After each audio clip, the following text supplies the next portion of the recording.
Well, hello. My name is Amy Panetta. I'm an educator, academic researcher, and public speaker.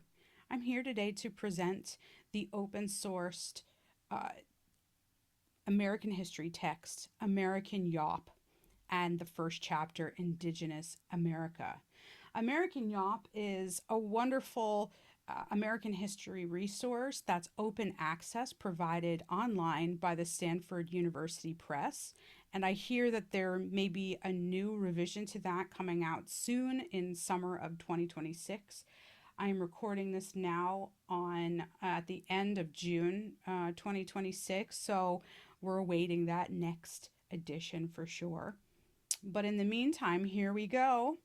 I would like to just also tell you a couple things. So when you see the imagery here and you have the captions below, um, those are the official images that were on the website. Some of them might have been cut or formatted to fit my slides. The first few um, photo imagery, really images, were created by Gemini.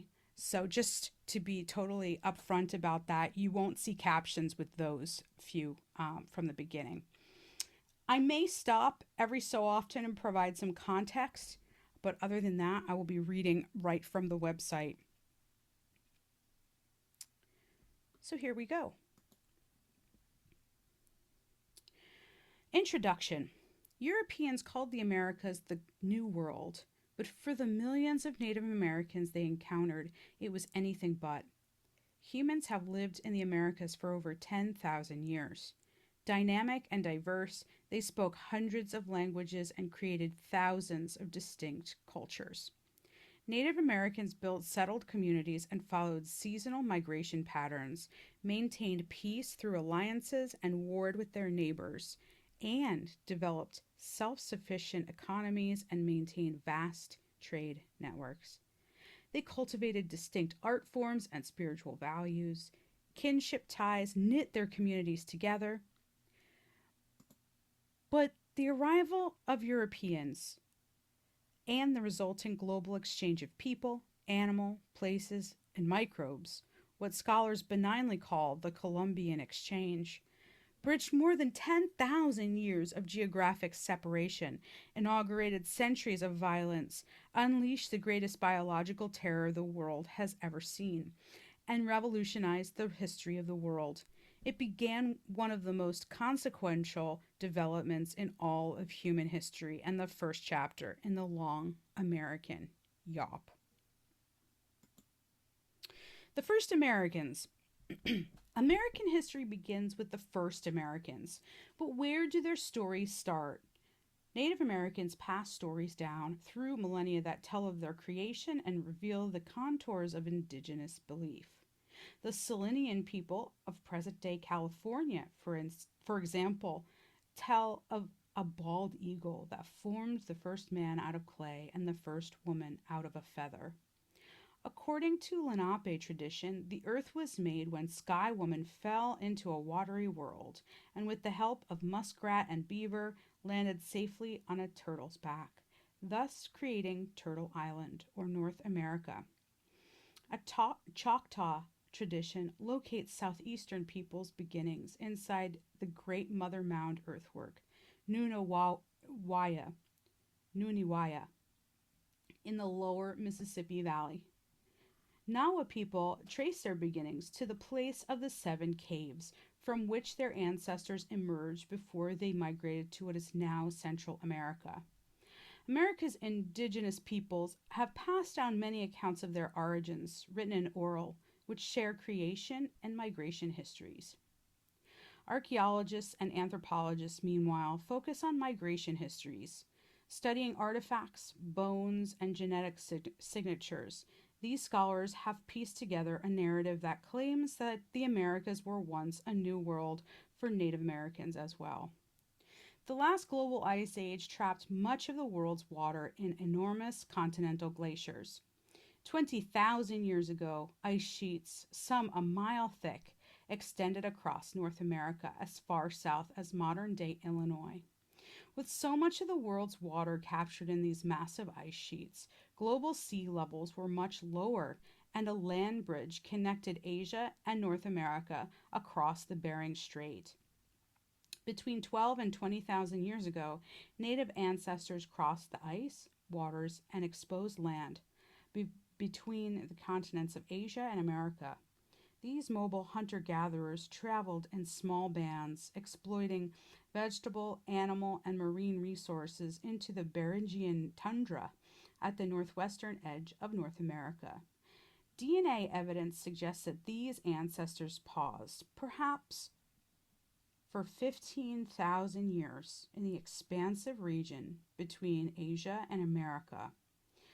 Other, other ancestors crossed the seas and voyaged along the Pacific coast, traveling along riverways and settling where ecosystems permitted.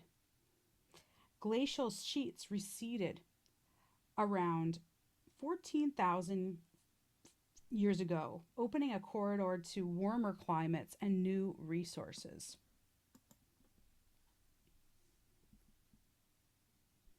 Some ancestral communities migrated southward and eastward. Evidence found at Monteverde, a site in modern-day Chile, suggests that human activity began there at least 14,500 years ago. Similar evidence hints at human settlement in the Florida Panhandle and in central Texas at the same time.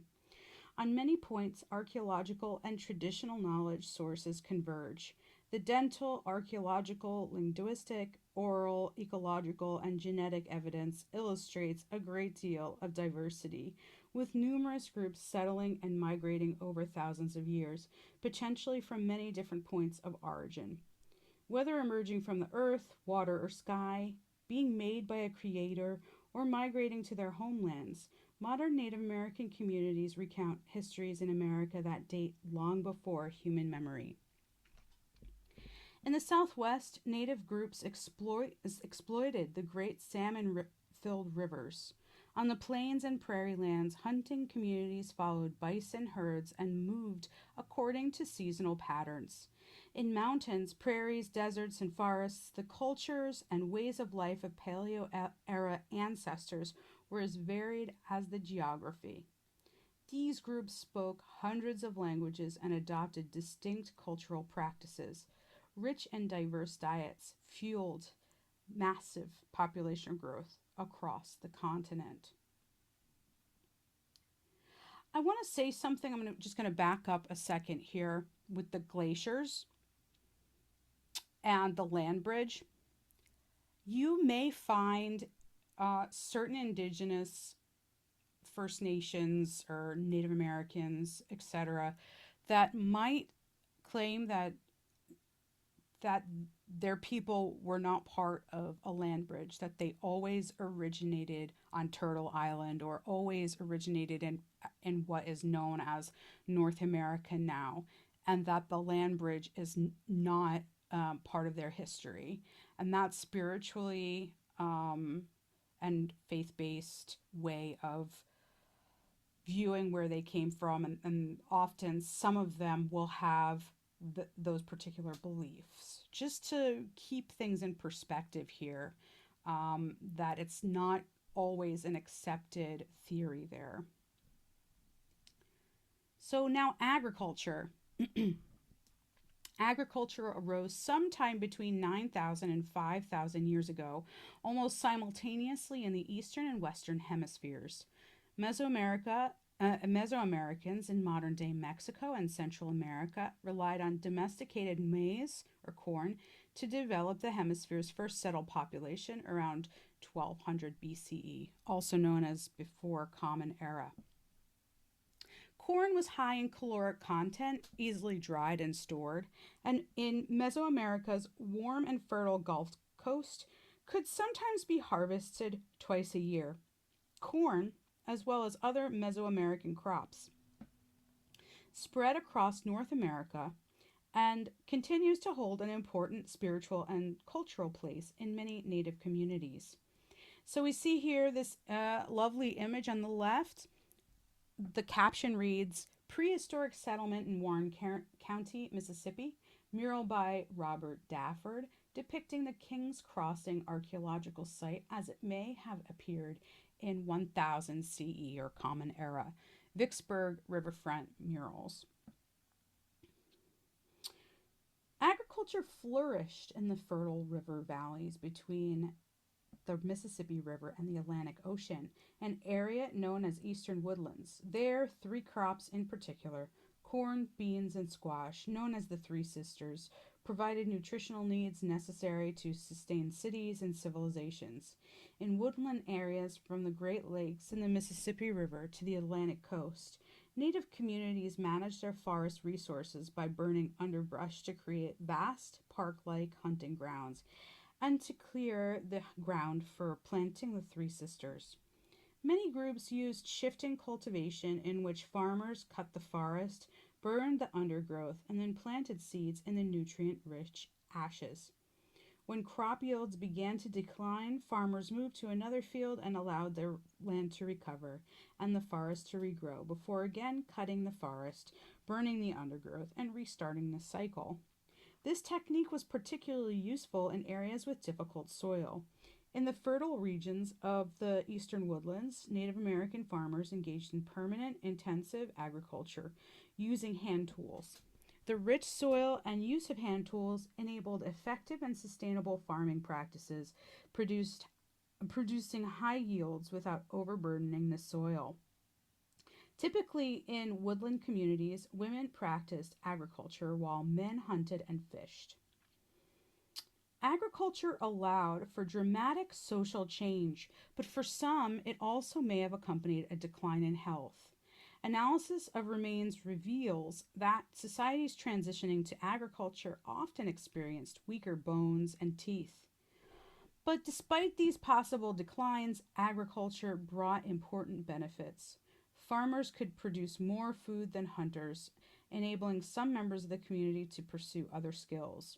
Religious leaders, skilled soldiers, and artists could devote their energy to activities other than food production.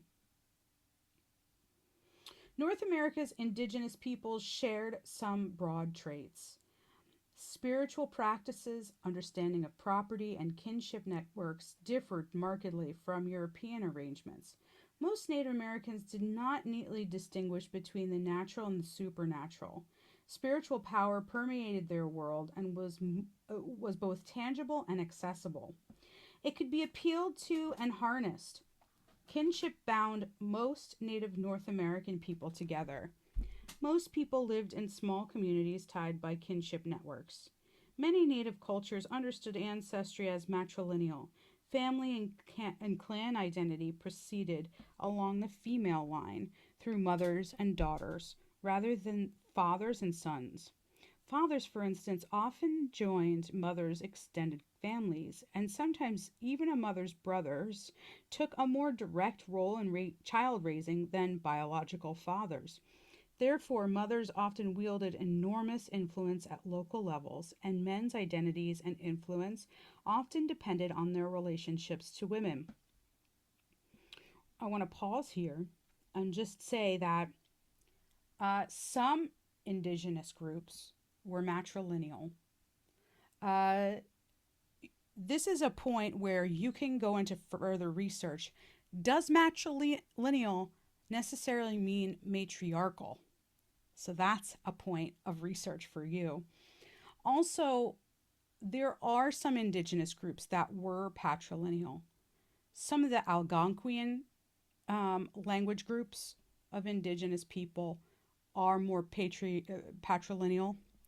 So the Abenaki, for instance, are more patrilineal, for instance. So that just gives you an idea. I just sort of wanted to give a little bit extra context there. So Native American culture, meanwhile, generally afforded greater sexual and marital freedom than European cultures. Women, for instance, often chose their husbands, and divorce often was relatively simple and straightforward process. Moreover, most Native peoples' notions of property rights differed markedly from those of Europeans. Native Americans generally felt a personal ownership of tools, weapons, or other items that were actively used, and the same rule applied to land and crops. Groups and individuals exploited particular pieces of land and used violence or negotiation to exclude others. But the right to the use of land did not imply the right to its permanent possession. Native Americans had many ways of communicating, including graphic ones, and some of these artistic and communicative technologies are still used today. For example, Algonquian speaking Ojibways used birch bark scrolls to record medical or medicinal treatments, recipes, songs, stories, and more.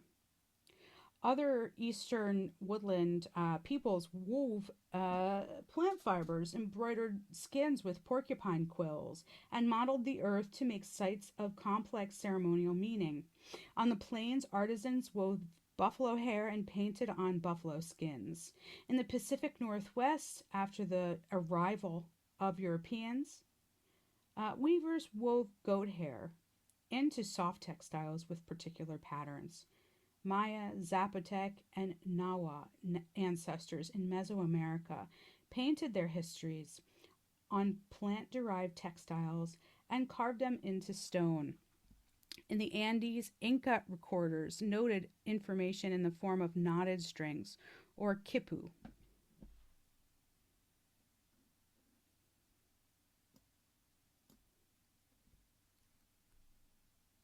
So, 2,000 years ago, some of the largest culture groups in North America were the Puebloan groups, centered in the current day greater Southwest, or the southwestern United States and northwestern Mexico. The Mississippian groups located along the Great River and its tributaries, and the Mesoamerican groups of the areas now known as Central Mexico and the Yucatan. Previous developments in agricultural technology enabled the explosive growth of the large early societies, such as that as the Tenochtitlan in the Valley of Mexico, Cahokia along the Mississippi River, and in the desert oasis areas of the central or the greater Southwest. This image you have here on the left, the caption reads, Native peoples in the Southwest began constructing these highly defensible cliff dwellings in 1190 CE and continued expanding and refurbishing them until 1260 CE before abandoning them around 1300 CE. Andreas F. Borchert, Mesa Verde National Park Cliff Palace, Wikimedia, Creative Commons Attribution Share Alike 3.0, Germany. Chaco Canyon in northern New Mexico was home to ancestral Puebloan peoples between 900 and 1300 CE. Many as 15,000 individuals lived in the Chaco Canyon complex in present-day New Mexico. Sophisticated agricultural practices, extensive trading networks, and even the domestication of animals like turkeys allowed the population to swell. Massive residential structures built from sandstone blocks and lumber carried across great distances housed hundreds of Puebloan people. One building, Pueblo Bonito, stretched over 2 acres and rose 5 stories. Its 600 rooms were decorated with copper bells, turquoise decorations, and bright macaws.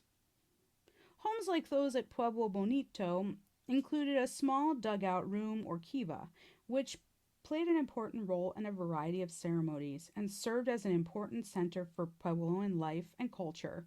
Puebloan spirituality was tied both to the earth and the heavens, as generations carefully charted the stars and designing homes in line with the path of the sun and moon. The Puebloan people of Chaco Canyon faced several ecological challenges, including deforestation and over-irrigation, which ultimately caused the community to collapse and its people to disperse to smaller settlements. An extreme 50-year drought began in 1130. Shortly thereafter, Chaco Canyon was deserted. New groups, including the Apache and Navajo, entered the vacated territory and adopted several Puebloan customs. The same drought that plagued the Pueblo also likely affected the Mississippian people of the American Midwest and South. The Mississippians developed one of the largest civilizations north of modern day Mexico. Roughly 1,000 years ago, the largest Mississippian settlement, Cahokia, located just east of modern day St. Louis, peaked at a population of between 10,000 and 30,000. It rivaled contemporary European cities in size. No city north of modern Mexico, in fact, would match Cahokia's peak population levels until after the American Revolution. The city itself spanned 2,000 acres and centered on Monk's Mound, a large earthen hill that rose 10 stories and was larger at its base than the pyramids of Egypt. As with many of the peoples who lived in the woodlands, life and death in Cahokia were linked to the movement of the stars, sun, and moon, and their ceremonial earthwork structures reflect these important structuring forces. Cahokia was politically organized around chiefdoms, a hierarchical clan-based system that gave leaders both secular and sacred authority. The size of the city and extent of its influence suggests that the city relied on a number of lesser chiefdoms under the authority of a paramount leader. Social stratification was partly preserved through frequent warfare. War captives were enslaved, and these captives formed an important part of the economy in the North American Southeast. Native American slavery was not based on holding people as property. Instead, Native Americans understood that the enslaved people as who lacked kinship networks. Slavery then was not always a permanent condition. Very often, a formerly enslaved person could become a fully integrated member of the community. Adoption or marriage could enable a enslaved person to enter a kinship network and join the community. Slavery and captive trading became an important way that many Native communities regrew and gained or maintained power.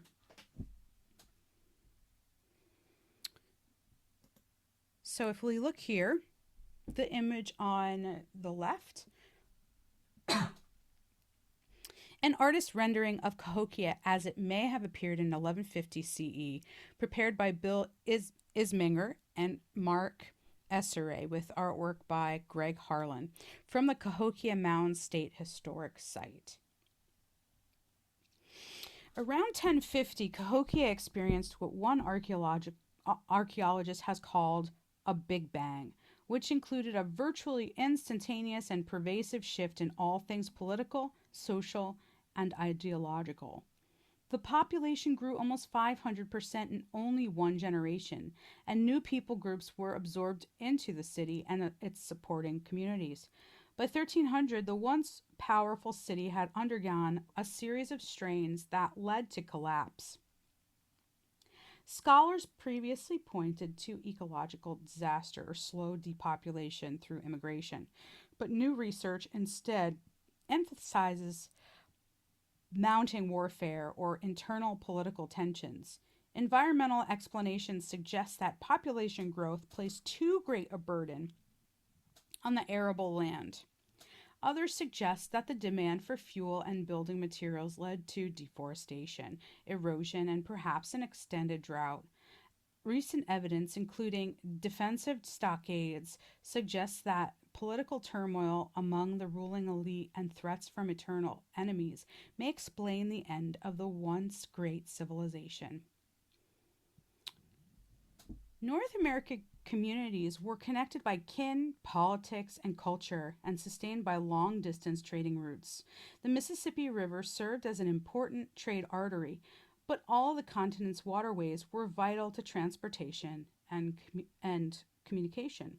Cahokia became a key trading center partly because of its position near the Mississippi, Illinois, and Missouri rivers. These rivers created networks that stretch from the Great Lakes to the American Southeast. Archaeologists can identify materials like seashells that traveled over 1,000 miles to reach the center of this civilization. At least 3,500 years ago, the community at what is now Poverty Point, Louisiana, had access to copper from present day Canada and flint from modern day Indiana. So think about this. The these trade networks were such that these goods were being moved and utilized throughout and spanned great distances. So again, continuing on, it says sheets of mica found at the Sacred Serpent Mound site near the Ohio River came from the Allegheny Mountains, and obsidian from nearby earthworks came from Mexico. Turquoise from the greater Southwest was used at Teotihuacan 1,200 years ago. In the eastern woodlands, many Native American societies lived in smaller, dispersed communities to take advantage of rich soils and abundant rivers and streams. The Lenapes, also known as Delawares, farmed the bottomlands throughout the Hudson and Delaware River watersheds in New York, Pennsylvania, New Jersey, and Delaware. There are hundreds of settlements stretching from southern Massachusetts through Delaware, were loosely bound together by political, social, and spiritual connections.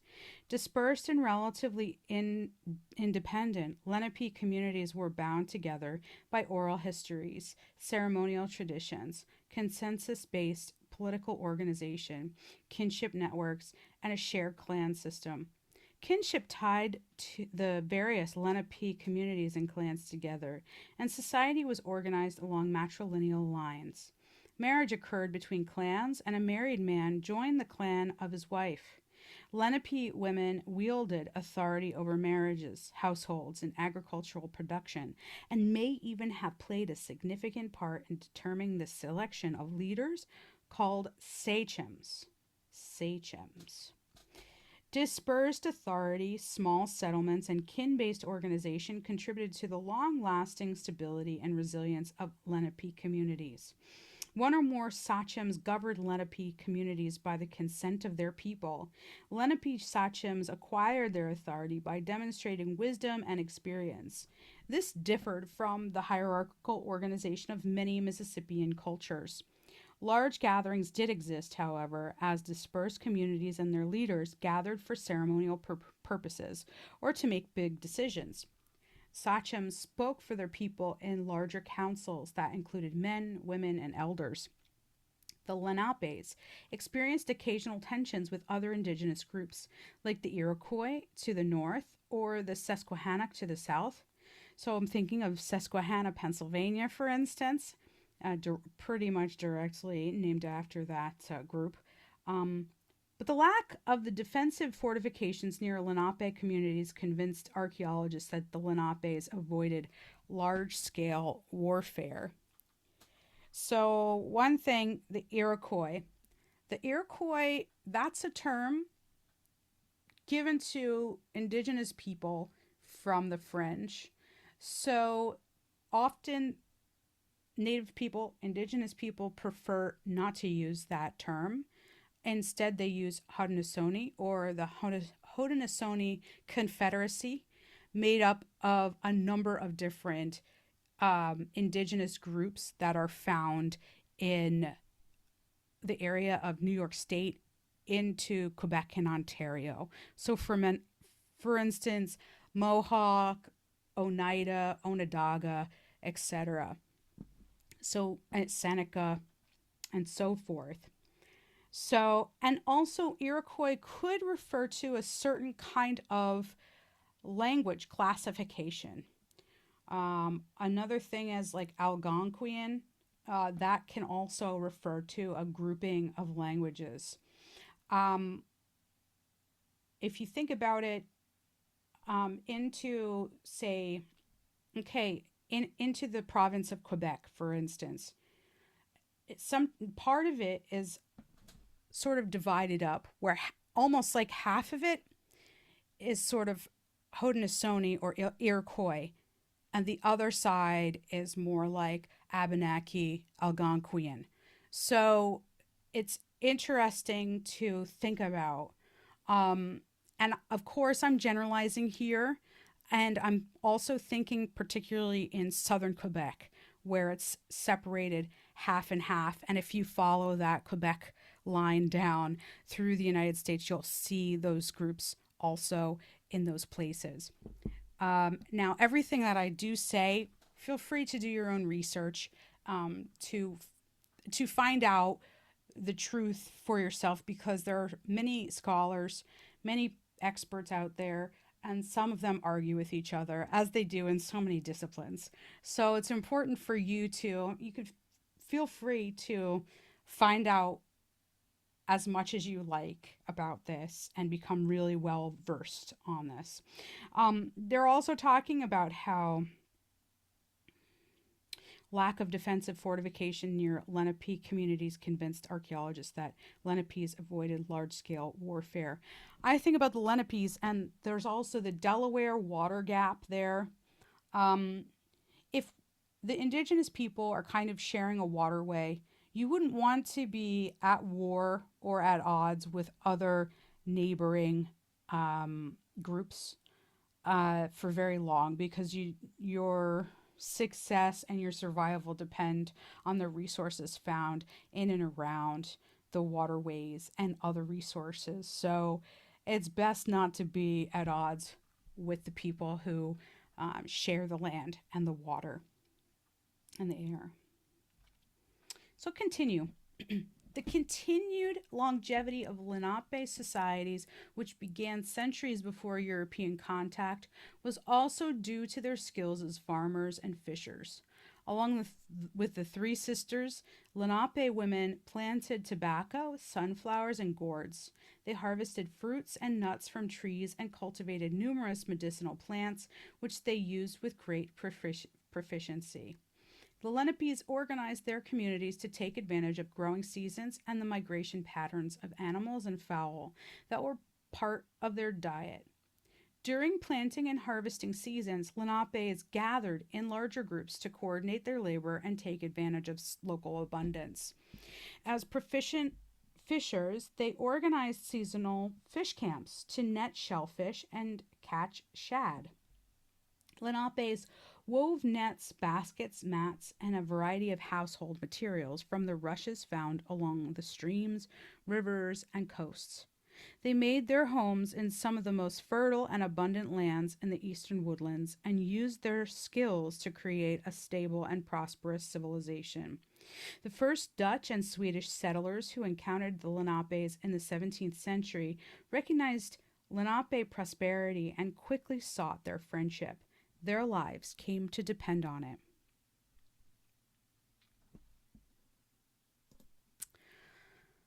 And here we have the Pacific Northwest. The image on the left, I'll read the caption. Intricately carved masks like the crooked beak of heaven mask used natural elements such as animals to represent supernatural forces during ceremonial dances and festivals. 19th century crooked beak of heaven mask from the Quakwaka Quack. Okay, take a look at this with me, okay? Quakwaka Walk. Wikimedia Creative Commons Attribution 3.1 unported. So I'm trying to do my best with these words here. And here we go. In the Pacific Northwest, the Quakwaka Walk, Tlingits, Haidas, and hundreds of other peoples speaking dozens of languages thrived in a land with a moderate climate, lush forests, and many rivers. The peoples of this region depended on salmon for survival and valued it accordingly. Images of salmon decorated totem poles, baskets, canoes, oars, and other tools. The fish was treated with spiritual respect, and its image represented prosperity, life, and renewal. Sustainable harvesting practices ensured the survival of salmon populations. The coast Salish people, and several others celebrated the first salmon ceremony when the first migrating salmon was spotted each season. Elders closely observed the size of the salmon run and delayed the harvesting to ensure that a sufficient number survived to spawn and return in the future. Men commonly used nets, hooks, and other small tools to capture salmon as they migrated upriver to spawn. Massive cedar canoes, as long as 50 feet and carrying as many as 20 men, also enabled extensive fishing expeditions in the Pacific Ocean, where skilled fishermen caught halibut, sturgeon, and other fish, sometimes hauling thousands of pounds in a single canoe. Food surpluses enabled significant population growth, and the Pacific Northwest became one of the most densely populated regions of North America. The combination of population density and surplus food created a unique social organization centered on elaborate feasts called potlatches. These potlatches celebrated births and weddings and determined social status. The party lasted for days, and hosts demonstrated their wealth and power by entertaining guests with food, artwork, and performances. The more the hosts gave away, the more prestige and power they had within the group.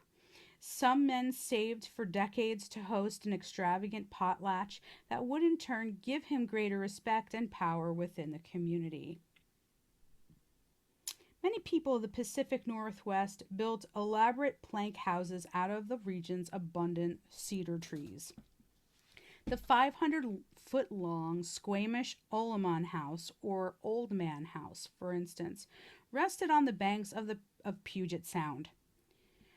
Giant cedar trees were also carved and painted in the shape of animals or other figures to tell stories and express identities. These totem poles became the most recognizable artistic form of the Pacific Northwest, but people also carved masks and other wooden items, such as hand drums and rattles, out of the region's great trees. Despite commonalities, native cultures varied greatly. The New World was marked by diversity and contrast. By the time Europeans were poised to cross the Atlantic, Native Americans spoke hundreds of languages and lived in keeping with the hemisphere's many climates. Some lived in cities, others in small bands. Some migrated seasonally, others settled permanently. All native peoples had long histories and well-formed, unique cultures that developed over millennia. But the arrival of Europeans changed everything.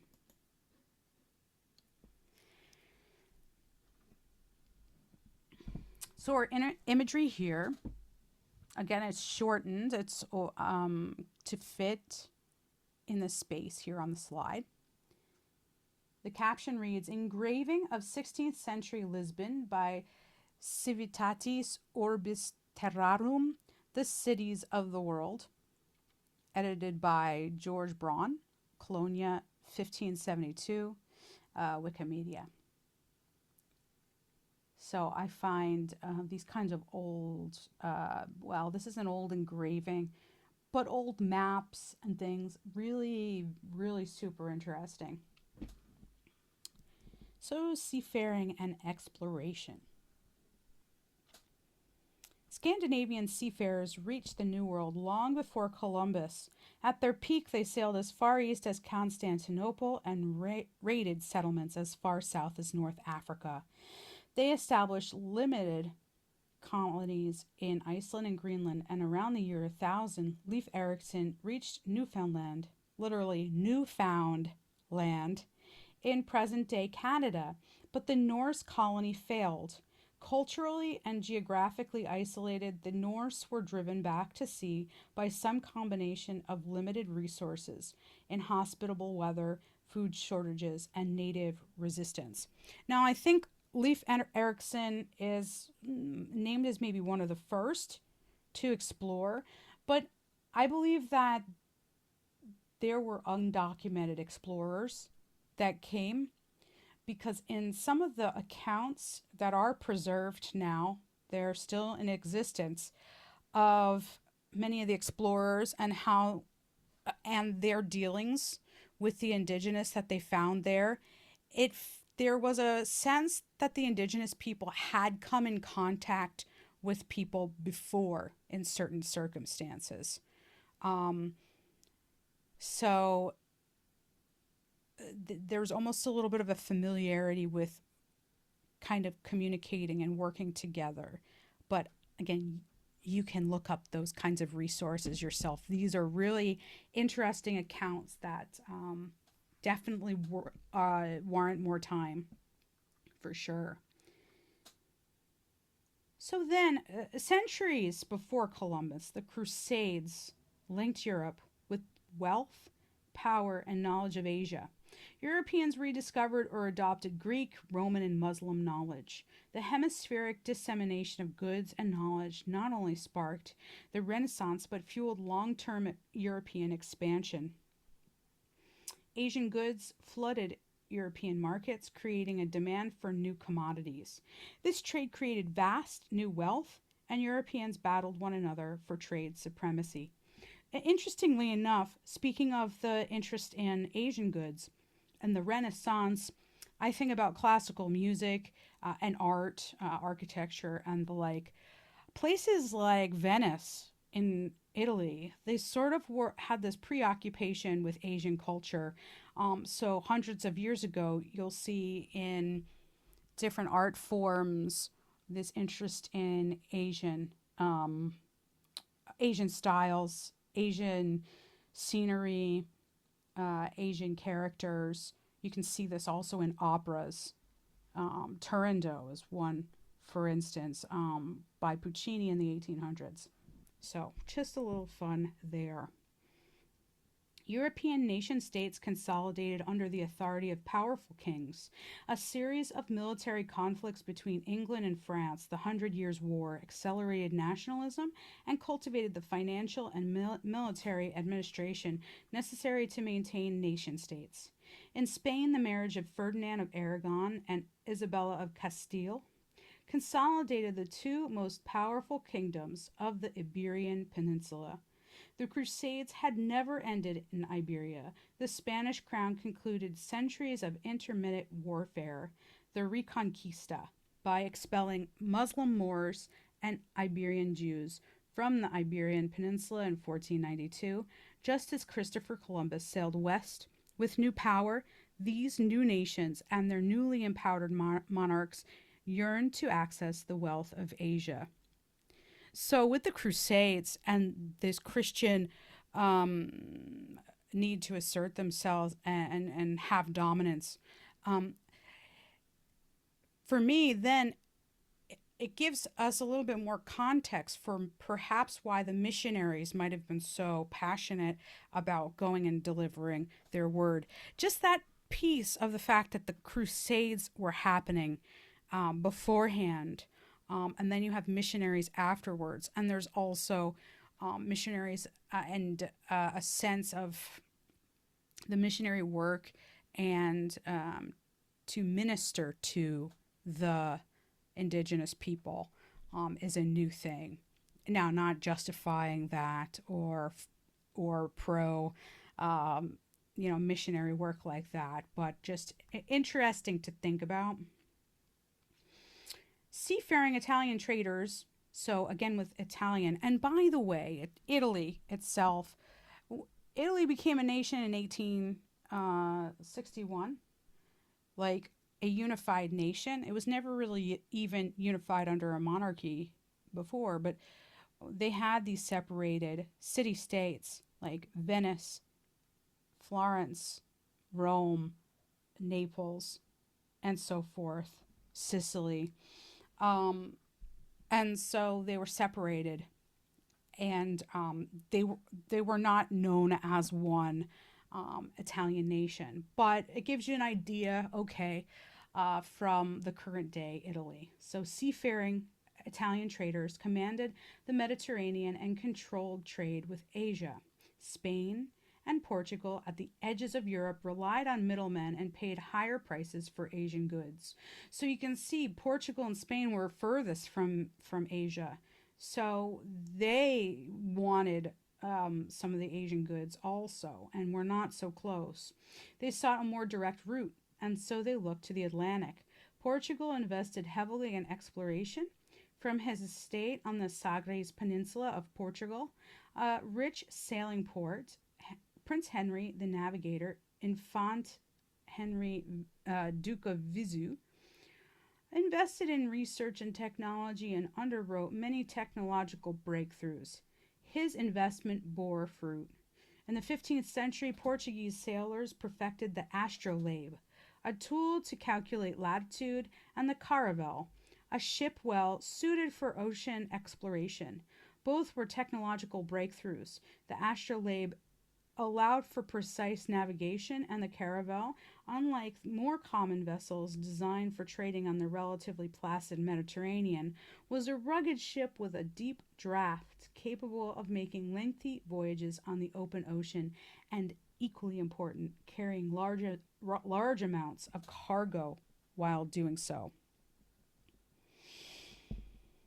Blending economic and religious motivations, the Portuguese established forts along the Atlantic coast of Africa during the 15th century, inaugurating centuries of European colonization there.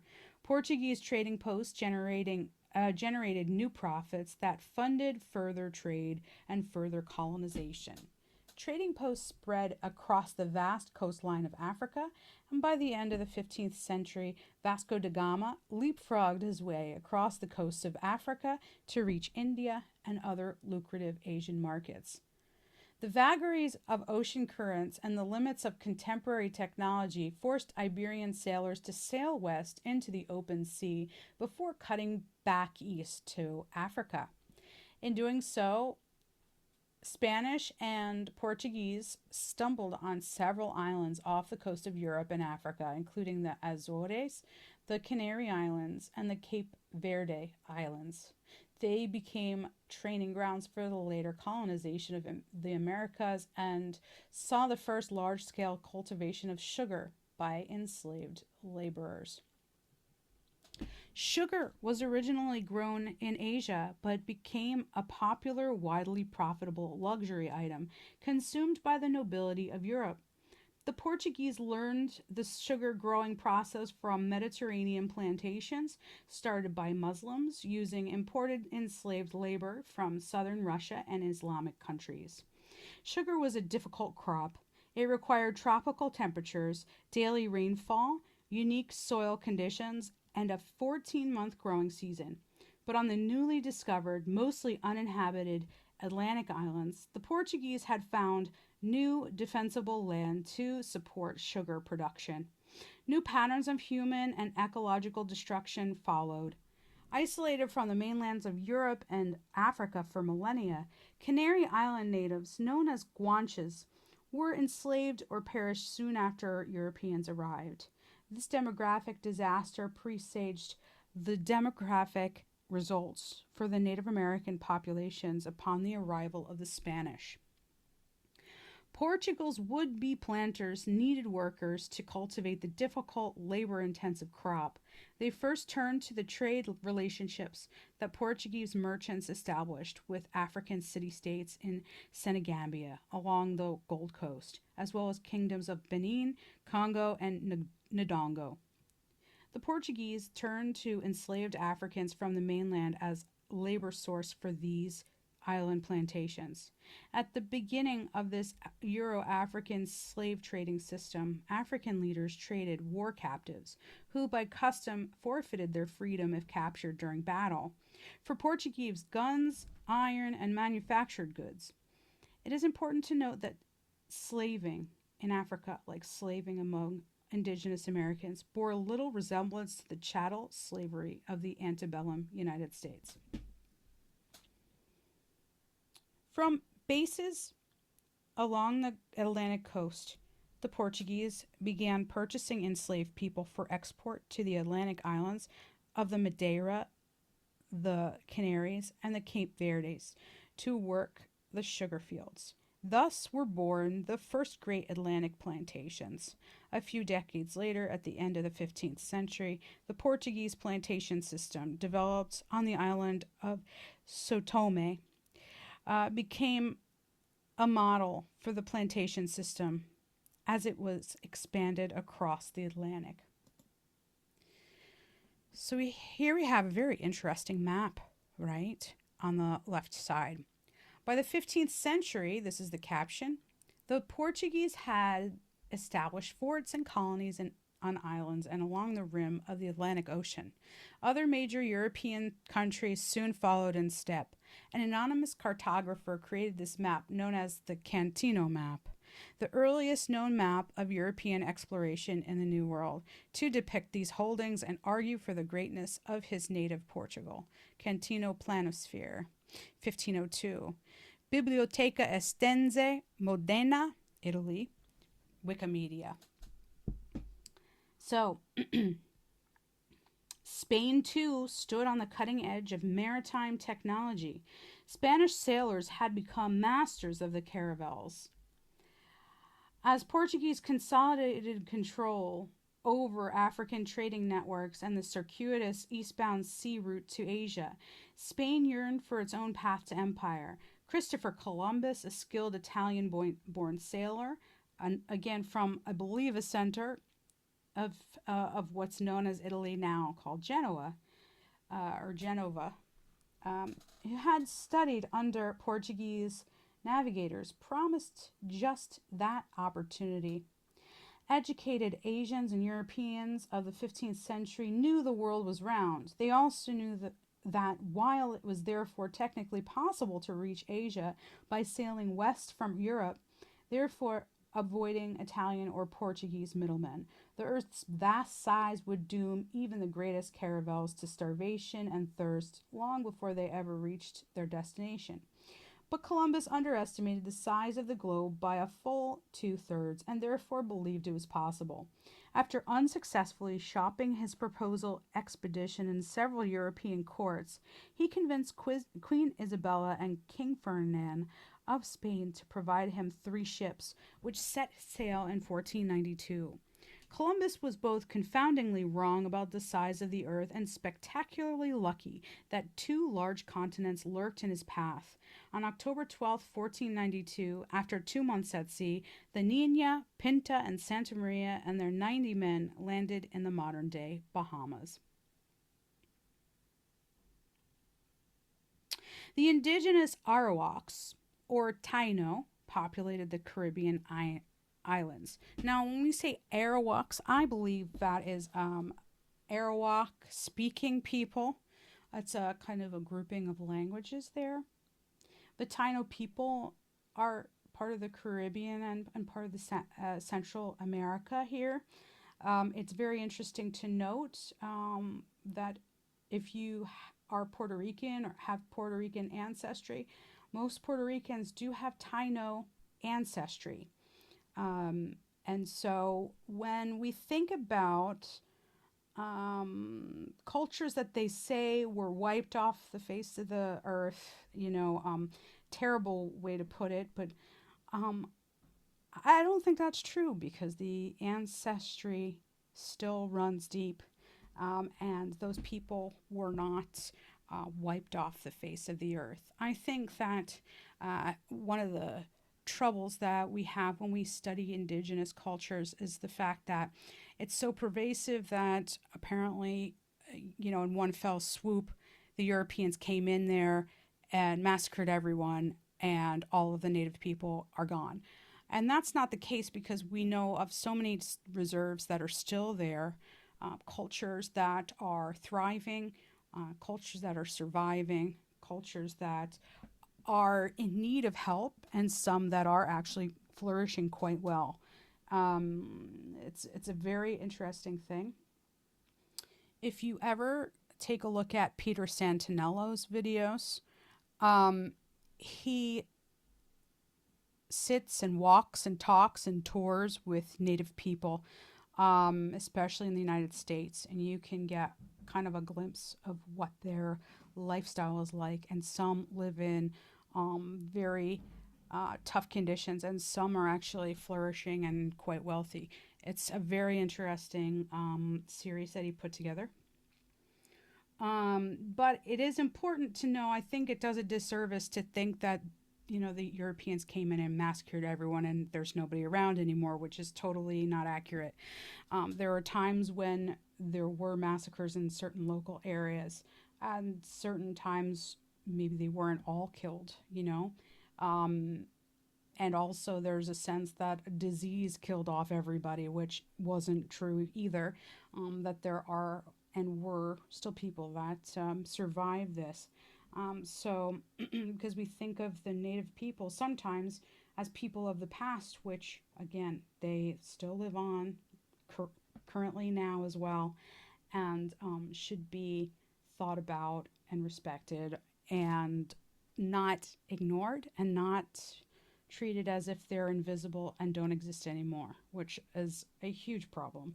So I just wanted to set that straight before we get into this next part here. The Taino, and so interestingly enough, in doing ancestry research, I found that there's some connection with people who have Taino ancestry um, in one particular lineage. So I don't have Taino, but I know some of my matches do, which means that somebody moved down to Puerto Rico at one point, and there's family members down there in Puerto Rico, which is very interesting to think about. Um, Again, Taino, the native people, native population of Puerto Rico and other Caribbean areas. So they populated Caribbean islands. They fished and grew corn, yams, and cassava. Columbus described them as innocents. Quote, now this is a striking quote. They are very gentle and without knowledge of what is evil, nor the sins of murder or theft, unquote. He reported to the Spanish crown. Quote, Your Highness may believe that in all the world there can be no better people. They love their neighbors as themselves, and their speech is the sweetest and gentlest in the world, and always with a smile, unquote. But Columbus had come for wealth, and he could find little. The Arawaks, however, wore small gold ornaments. Columbus left 39 Spaniards at a military fort on Hispaniola to find and secure the source of the gold, while he returned to Spain with a dozen captured and branded Arawaks.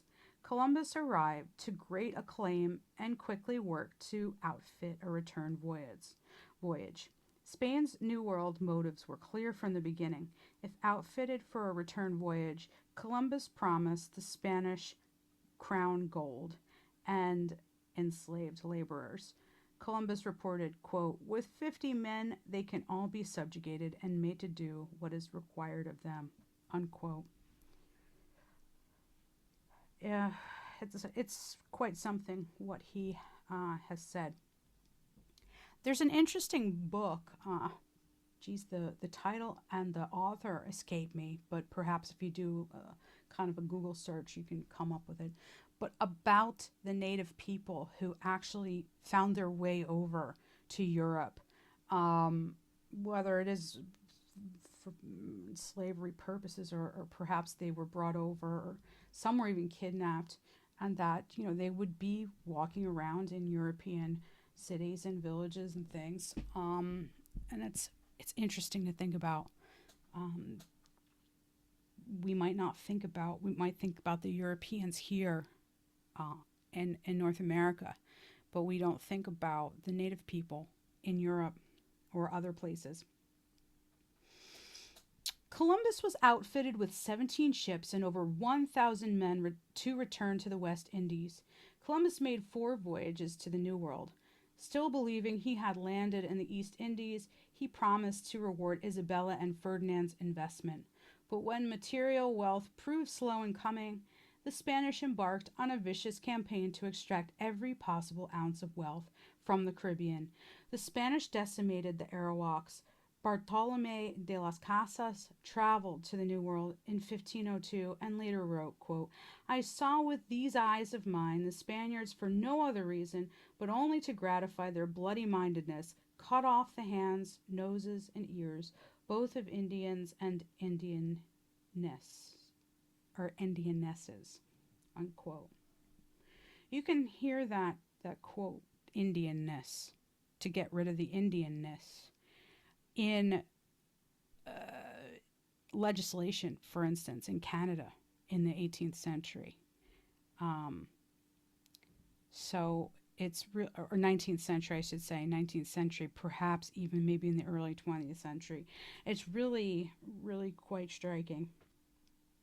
When the enslaved laborers exhausted the island's meager gold reserves, the Spaniards forced them to labor on their huge new estates, the encomiendas.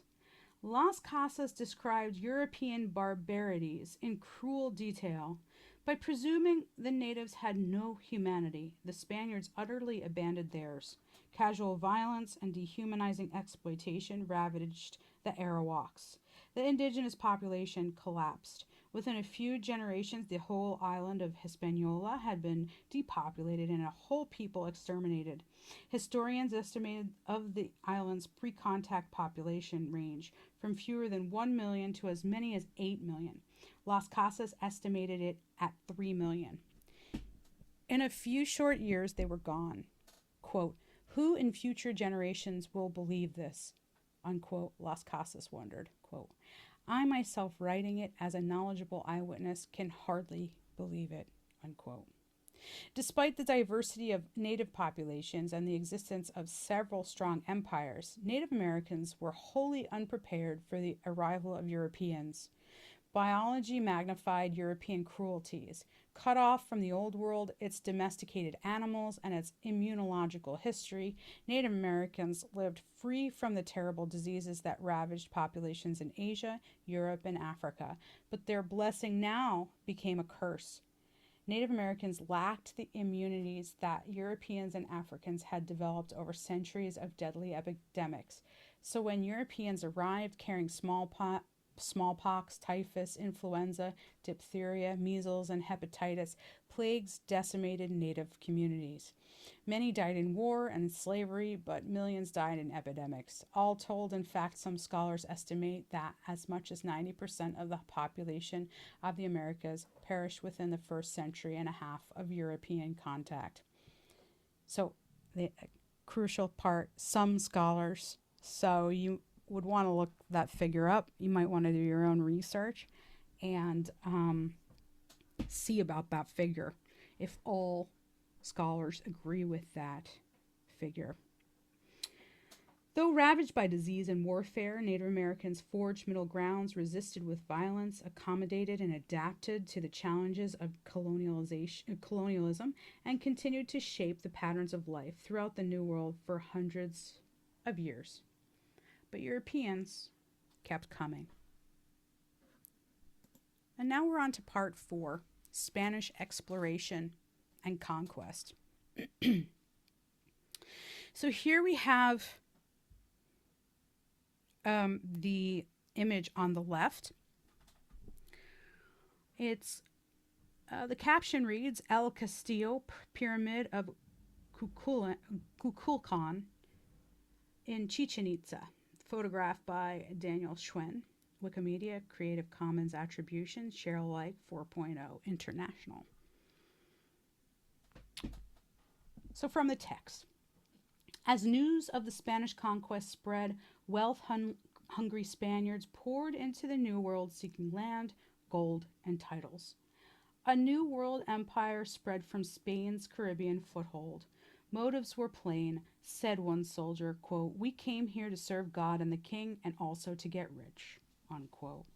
Mercenaries joined the conquest and raced to capture the human and material wealth of the New World. The Spanish managed labor relations through a legal system known as the encomienda, an exploitative feudal arrangement in which Spain tied indigenous laborers to vast estates. In the encomienda, the Spanish crown granted a person not only land, but a specified number of natives as well. Encomenderos brutalized their laborers. After Bartolomé de las Casas published his incendiary account of Spanish abuses, the destruction of the Indies, Spanish authorities abolished the encomienda in 1542 and replaced it with the repartimiento. Intended as a milder system, the repartimiento nevertheless replicated many of the abuses of the older system, and the rapacious exploitation of the native population continued as Spain spread its empire over the Americas. And if you have to ask me, I think Spain is probably one of the most brutal, um, the most brutal group to come to the New World, and their interactions with the indigenous people is one of the worst. Um, you can see some really horrendous things that they end up doing, whereas sometimes um, the French and the British, there are times when they are trying to work together for a common goal, whether it is, very strategic, um, for their own agendas for sure. But, for instance, when the French came over, they were, working together in the trade routes for fur trading, for instance. There's more you can look up on that aspect. But it's really important to notice that while the Spanish were especially cruel, the in other areas, it's not again like the Europeans came in and wiped out everybody all in one fell swoop. These certain massacres might have happened over weeks or months, but sometimes, over years and decades and centuries, things changed. Um, and in certain circumstances, even in the 1800s, you have large areas in North America that are controlled and inhabited by indigenous people that we don't realize. We think that they're all gone, but they're not all gone. Some of them are actually have quite a presence still in the New World. So it's important to think about, or North America by that point, really.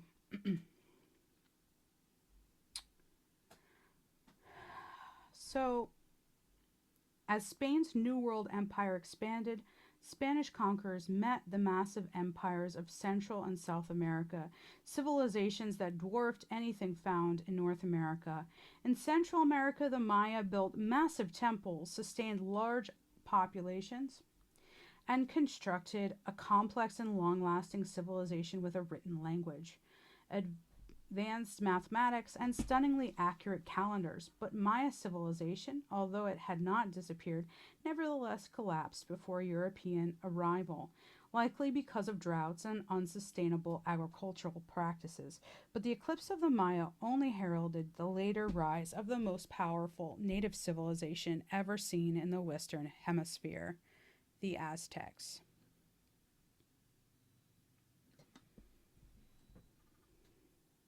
Militaristic migrants from northern Mexico, the Aztecs moved south into the Valley of Mexico, conquered their way to dominance, and built the largest empire in the New World.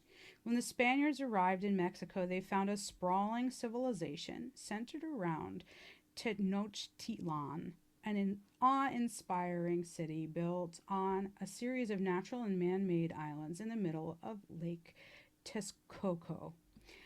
Located today within modern-day Mexico City, Tenochtitlan, founded in 1325, rivaled the world's largest cities in size and grandeur. Much of the city was fed by crops grown on large artificial islands called chinampas, which the Aztecs constructed by dredging mud and rich sediment from the bottom of the lake and depositing it over time to form new landscapes. A massive pyramid temple, the Templo Mayor, was located at the city center. Its ruins can still be found in the center of Mexico City. When the Spaniards arrived, they could scarcely believe what they saw. 70,000 buildings housing perhaps 200,000 to 250,000 people, all built on a lake and connected by causeways and canals. Bernal Diaz del Castillo, A Spanish soldier later recalled, when we, quote, when we saw so many cities and villages built in the water and other great towns on dry land, we were amazed and said that it was like the enchantments. Some of our soldiers even asked whether the things that we saw were not a dream. I do not know how to describe it, seeing things as we did that had never been heard of or seen before, not even dreamed about, unquote. From their island city, the Aztecs dominated an enormous swath of central and southern Mesoamerica. They ruled their empire through decentralized network of subject peoples that paid regular tribute, including everything from the most basic items such as corn, beans, and other foodstuffs, to luxury goods such as jade, cacao, and gold, and provided troops for the empire. But unrest festered beneath the Aztecs' imperial power, and European conquerors lusted after its vast wealth. So you see this really lovely image on the left here. This 16th century map of Tenochtitlan shows the aesthetic beauty and advanced infrastructure of this great Aztec city. Map circa 1524, Wikimedia. Hernan Cortez, an ambitious 34-year-old Spaniard who had won riches in the conquest of Cuba, organized an invasion of Mexico in 1519. Sailing with 600 men, horses, and cannon, he landed on the coast of Mexico, relying on a native translator whom he called Doña Marina, and whom Mexican folklore denounces as La Malinche. Cortez gathered information and allies in preparation for conquest. Through intrigue, brutality, and exploitation of endemic political divisions, he enlisted the aid of thousands of native allies, defeated Spanish rivals, and marched on Tenochtitlan. Aztec dominance rested on fragile foundations of many of the region's semi-independent city-states yearned to break from Aztec rule. Nearby kingdoms, including the Tarascans to the north, and the remains of Maya city-states on the Yucatan Peninsula, chafed at Aztec power. Through persuasion, the Spaniards entered Tenochtitlan peacefully. Cortez then captured the Emperor Montezuma and used him to gain control of the Aztecs' gold and silver reserves and their network of mines. Eventually, the Aztecs revolted. Montezuma was branded a traitor, and uprising ignited the city. Montezuma was killed along with a third of Cortez's men in La Noche Triste, the Night of Sorrows. The Spanish fought through thousands of indigenous insurgents and across canals to flee the city, where they regrouped, enlisted more native allies, captured Spanish reinforcements, and, in 1521, besieged the island city. The Spaniards' 85-day siege cut off food and fresh water. Smallpox ravaged the city. One Spanish observer said it, quote, spread over the people as great as destruction. Some it covered on all parts, their faces, their heads, their breasts, and so on. There was great havoc. Very many died of it. They could not move. They could not stir, unquote. Cortez, the Spaniards, and their native allies then sacked the city. The temples were plundered, and 15,000 died. After 2 years of conflict, a 1,000,000-person strong empire was toppled by disease, dissension, and 1,000 European conquerors. So, this image here on the left, the caption reads, the Spanish relied on indigenous allies. The Texlala were among the most important Spanish allies in their conquest. The 16th century drawing depicts the Spanish and their Texlan allies fighting against the Purepecha.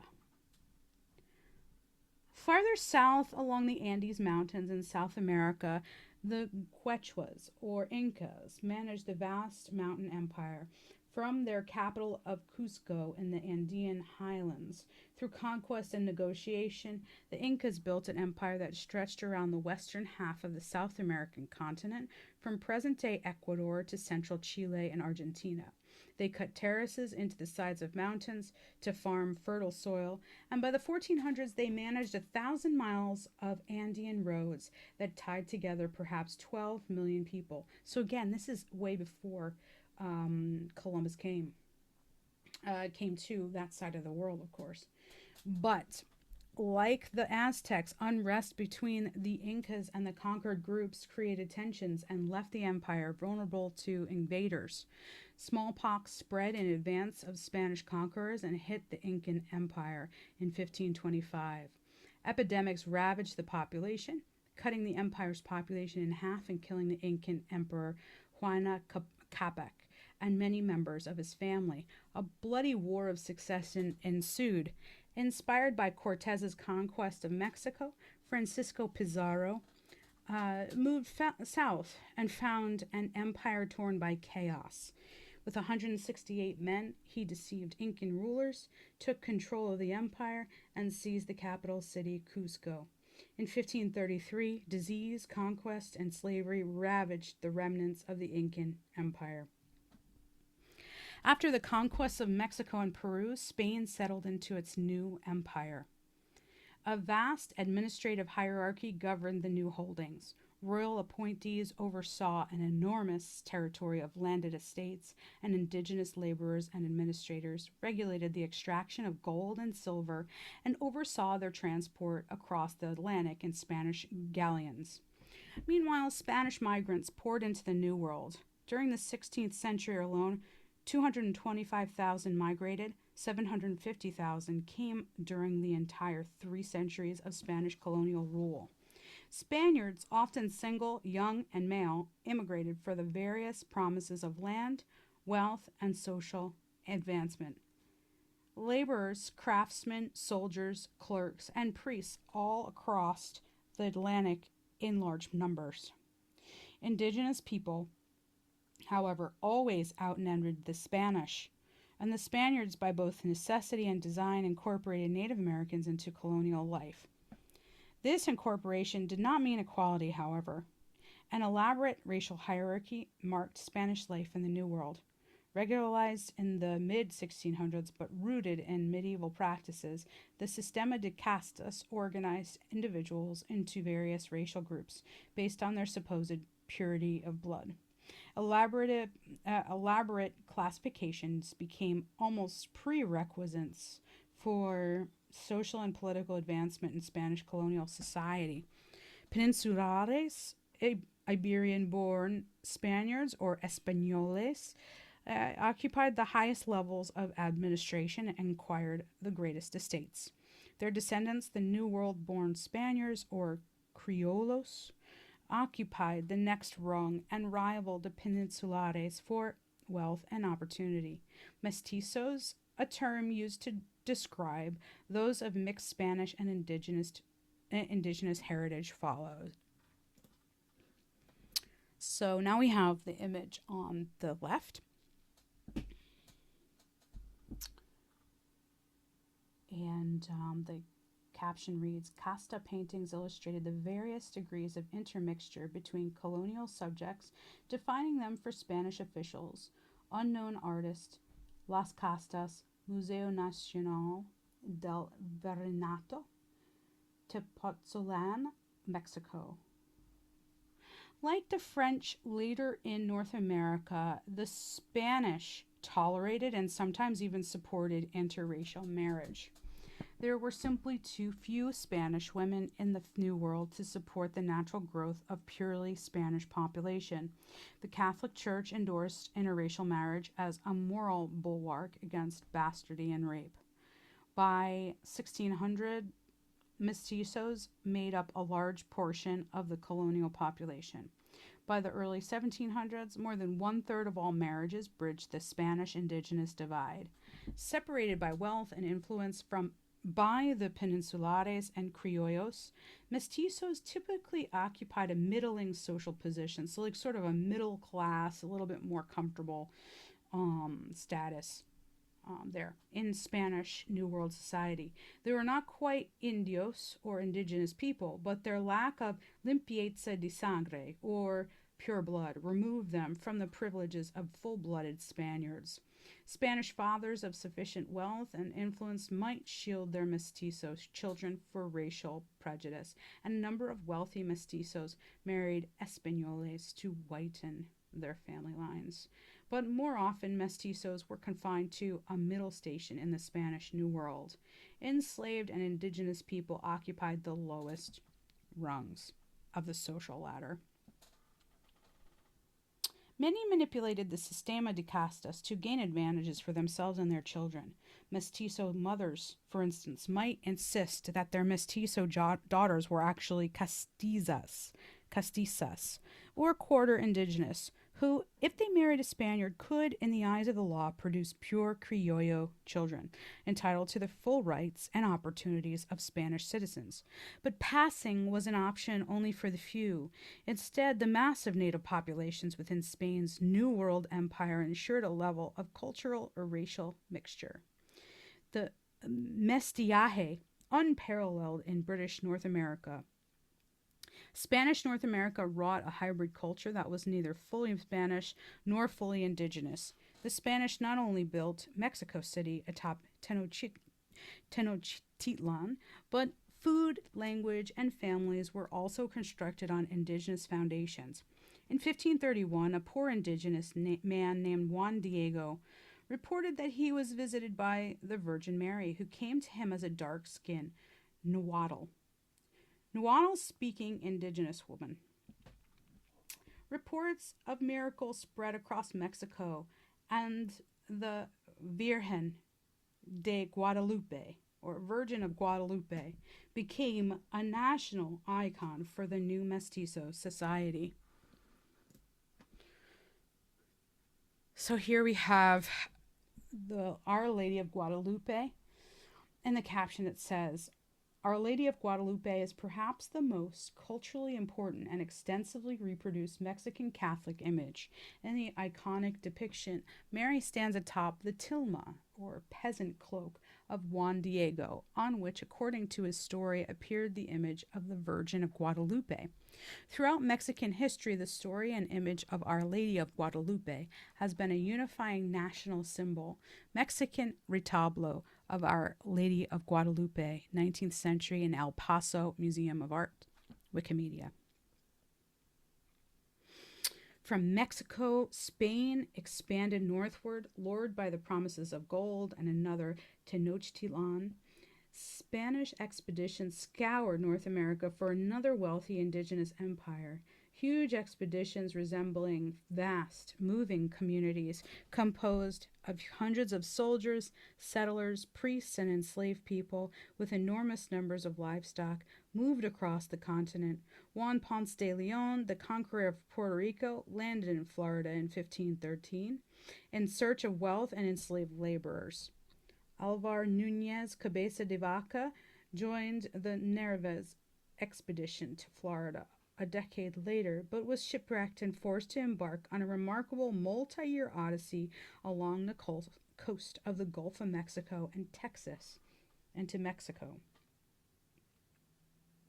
Pedro Menendez de Aviles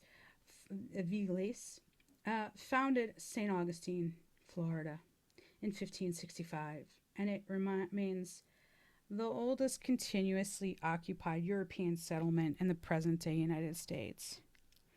But without the rich gold and silver mines of Mexico, the plantation-friendly climate of the Caribbean, or the exploitative potential of large indigenous empires, North America offered little incentive for Spanish officials. Still, Spanish expeditions combed North America. Francisco Vázquez de Coronado pillaged his way across the southwest. Hernando de Soto tortured and raped and enslaved his way across the southeast. Soon Spain had footholds, however tenuous, across much of a continent. So, in conclusion, it's indeed a world transformation now. The, quote, discovery, unquote, of America unleashed horrors. Europeans embarked on a debauching path of death and destruction, exploitation that wrought murder and greed and slavery. But disease was deadlier than any weapon in the European arsenal. It unleashed death on a scale never before seen in human history.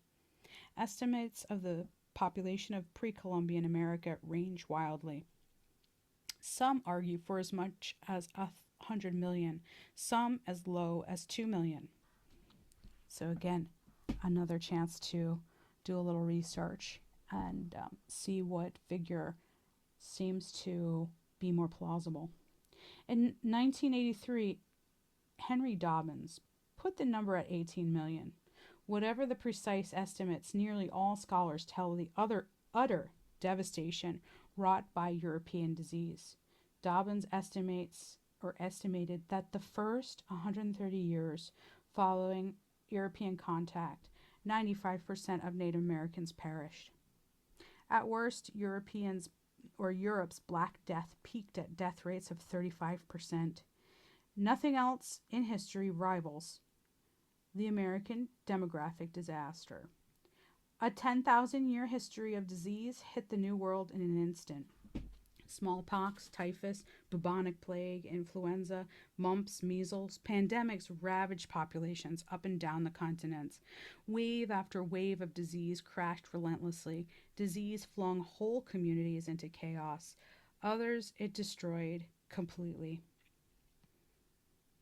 Disease was only the most terrible in a cross-hemispheric exchange of violence, culture, trade, and peoples. The so-called Columbian Exchange that followed in Columbus's wake. Global diets, for instance, were transformed. The Americans' calorie-rich crops revolutionized Old World agriculture and spawned a worldwide population boom. Many modern associations between food and geography are products of the Columbian Exchange. Potatoes in Ireland, tomatoes in Italy, chocolate in Switzerland, peppers in Thailand, and oranges in Florida are all manifestations of the new global exchange. I'm going to pause right here. So a lot of Italian Americans sort of dream about going to Italy and experiencing the Italian tomatoes. And it's amazing to think about that actually the Italians should be going to North America to experience the tomatoes where they were originally grown and harvested. It's amazing to think about. Europeans, for their part, introduced their domesticated animals to the New World. Pigs ran rampant through the Americas, transforming the landscape as they spread throughout both continents. Horses spread as well, transforming the Native American cultures who adapted to the newly introduced animal, partly from trade, partly from the remnants of failed European expeditions, and partly from theft. Indigenous people acquired horses and transformed Native American life in the vast North American plains. So the incorporation of these horses and cattle and other animals it really changed the life for Indigenous people. And actually, that was an advantage to have a horse then to their lifestyle. The Europeans' arrival bridged two worlds and 10,000 years of history largely separated from each other since the closing of the Bering Strait. Both sides of the world had been transformed, and neither would ever again be the same. And with that, I would like to close our first chapter of the American Yawp. Thank you for joining me today, and I look forward to next time.